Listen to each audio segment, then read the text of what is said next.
Hello again, everyone. I'm Bruce Beck, along with the coach. Welcome to Our Football with Chris Ash. A great performer was once asked, how do you get to Carnegie Hall? His answer, practice. To me in broadcasting, when I talk to young kids, I always say, you need reps. For you guys, it's about game experience, and that's how you make progress, isn't it? Well, it is game experience. You can't ever practice that or have a substitution for that. But we talk all the time about what it takes for a player to get better and improve. One, it takes great attitude and great effort from the player. It takes great coaching. It takes tremendous training. It takes a ton of reps, and it takes game experience. Let's talk about some of your young guys. Isaiah Pacheco had 22 carries for 107 yards against Maryland. He's getting better every game. Absolutely. I think he was put in the game and took advantage of the opportunity that he was given. And I think he showed and displayed the talent that he has and what he could potentially do here for our football team. And it's going to create more opportunities for him when he does that. And the freshman from Vineland, New Jersey, also was seen in kickoff returns and punt returns. So he's very versatile. And he's also covering kickoffs. So he's doing a lot of stuff. And wasn't he a quarterback and a defensive back and did a little everything in high school? He did a little bit of everything, and that's why we really fell in love with him, because we saw his position versatility from his high school film, and we knew he could do a number of different things, and we really wanted him to be an outstanding tailback, and I think he's shown that he can become that, but he's doing a lot of other things for our team right now.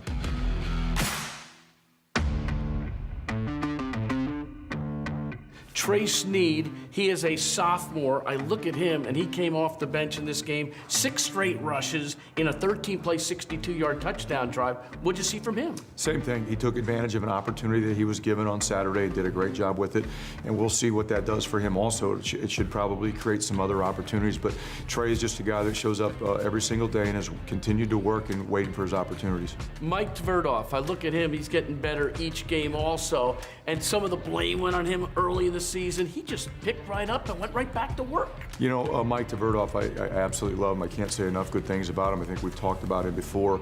I wish we had a football team full of Mike Tverdoffs in terms of his heart, his toughness.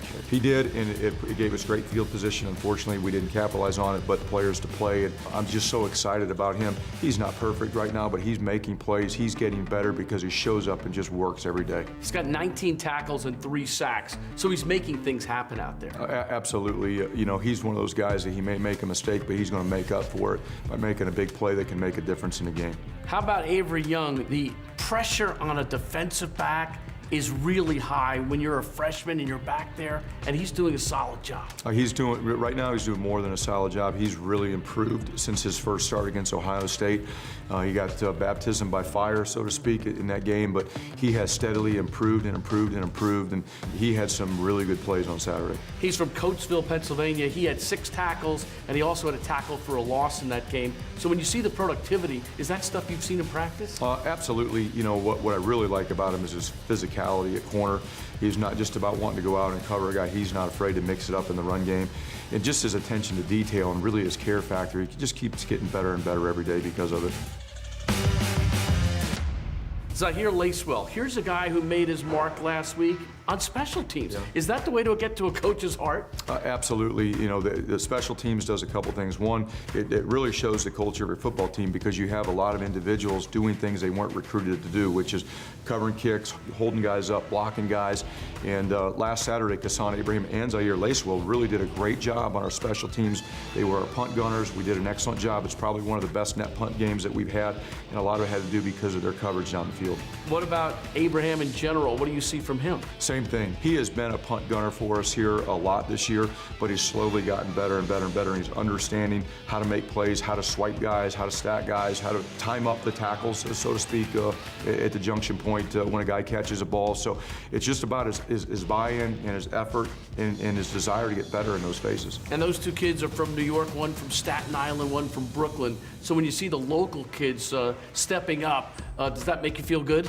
Well, I really don't care where they're from. I love the fact as long as they make a play. As long as they're stepping up and getting better and to help our football team, the fact that they're doing that and they are local players makes it that much more special, especially when their families can be around to watch them do that. But that's what we want to do. There are great players here in this area, and I think as long as we continue to build and get those type of kids in our program, there's going to be a lot of great days here.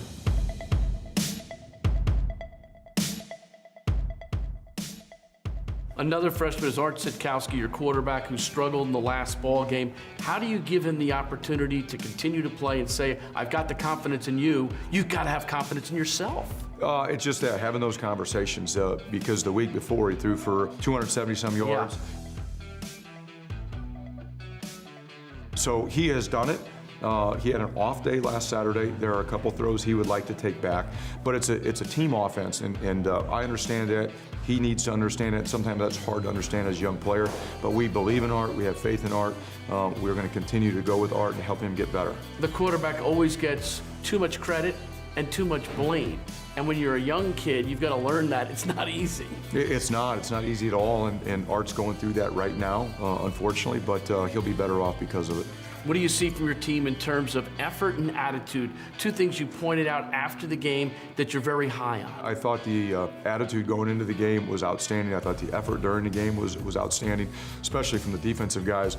They took the field 3 different times deep in our own territory. Never flinched, never complained. They just went out and tried to do the best they could, and it was like that the whole game. And being opportunistic is something going forward that you need to take advantage of. Is that true? Oh, yeah, absolutely. You know, our margin for error right now is very small, and when we get opportunities to make plays and change the game, we need to take advantage of them. Still to come, we'll meet Bo Melton. We'll also preview the game against Northwestern homecoming this weekend on the Banks. More Our Football with Chris Ash coming up in a moment.